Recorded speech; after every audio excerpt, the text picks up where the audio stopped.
into context and you decide whether you should care. There are three things happening in the Middle East that the rest of the media completely ignoring. First one, Egypt is going to collapse, and it's going to collapse soon. Could happen tomorrow, could happen in 6 months, don't know, but it's going to happen soon, and it will throw the region into absolute chaos. They are on the cusp of civil war again.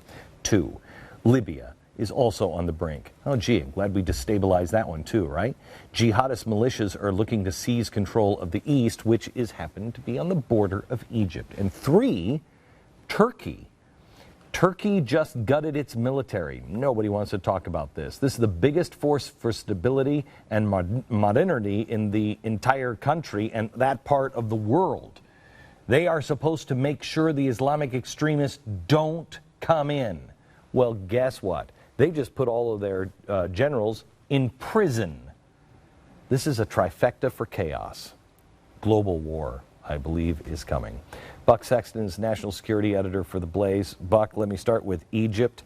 How close are we? It's a question of days, Glenn. If you remember when I called into you from Tahrir Square and I said no one's prepared for what's coming, and you said, well, I've been saying this was going wrong for about 2 years now. Well, guess what? Everyone seems to agree, at least everyone who's paying attention. We have Senator Lindsey Graham and Senator John McCain showing up there to come up with some kind of a solution to what everyone agrees is a political crisis now. You have the former government, the head of the former government, in the prime minister. He is in prison now. Morsi is being held captive, and we're trying to negotiate his release. Well, guess what? Lindsey Graham, he's finally come around. He realizes how bad it is. Listen to this. Are you alarmed by what you see happening in Egypt? Oh, my God. I didn't know it was this bad. These folks are just days or weeks away from all-out bloodshed. You know, there's a demonstration that's going to go bad here soon. The police are going to overreact.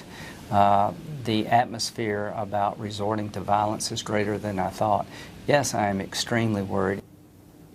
I can't take Glenn, it. this is really important because not only do they not know what to do about what's happening, they don't even know what's happening. These are U.S. senators who are supposed to be very closely aligned. They were sent there to help with the negotiations. They're saying, wow, this is really bad. This is so We've been saying this is really bad at The Blaze. Buck, this is so outrageous that these two clowns who have stood up and mocked anyone who said, this is going to go out of control, and thousands and thousands of people will die, and there will be bloodshed all across the Middle East, and it could destabilize the entire world. They mocked us, and now they're sitting there going, oh my gosh, I had no idea it was this bad. How irresponsible. They are traitors. They are absolute traitors to not the country, to the human race. They have condemned people to death. They have no idea what's going on there. They obviously weren't paying attention. The State Department has said that the best they can do on whether or not it was a coup that ousted Morsi is that they've decided not to decide. I'm not making that up. That's their official position. They're deciding not to decide. And that's the U.S. State Department for you. In the meantime, Glenn, the only way out of this without military rule, which would be a replay of Mubarak, is if you had elections. Guess what? The Muslim Brotherhood would probably win those elections, which means that democracy is off the table, which means you have Islamists who feel that the power of this country has been stolen from their hands, and they're not going away. So this thing getting violent is very possible, and that's just one of the several countries you mentioned that no one's paying attention to right now. Let's go quickly to Libya, because Libya is also on the brink now. We have an anti-Muslim Brotherhood figure assassinated in Libya, if I'm not mistaken. And what's happening on the ground in Libya?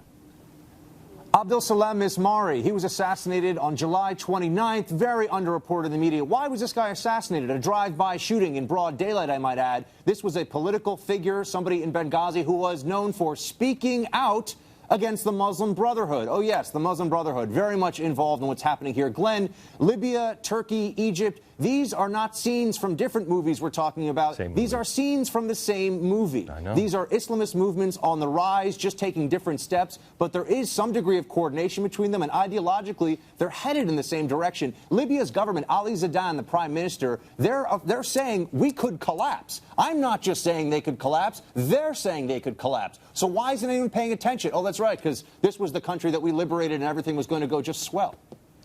Okay.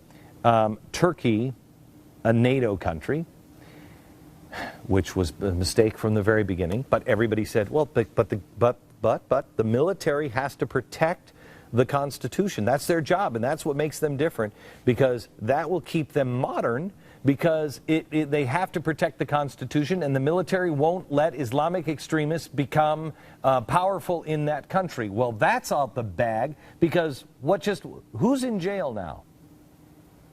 They just sent the chief of the military to prison for life in prison. By the way, there were many others from the military who were sent to life in prison or very long prison sentences. There were journalists who have been sent to long prison sentences as well. Look, the military there has been the guarantor of the sort of modern Kemalist state in Turkey. This is what's kept it from becoming Islamist. In the past, there have been 4 times where they have intervened to protect the modern Turkish state against what they felt was creeping Islamism. So what does the government of Erdogan do? He goes, look, we're going to make sure we take the last constraints off of ourselves here. We are going to gut the military leadership. We're going to show them who's really in charge. Glenn, now there is nothing to prevent Islamist ambition from consolidating into a hard authoritarianism there. This is not going to end well for anyone in the region, and certainly not for us.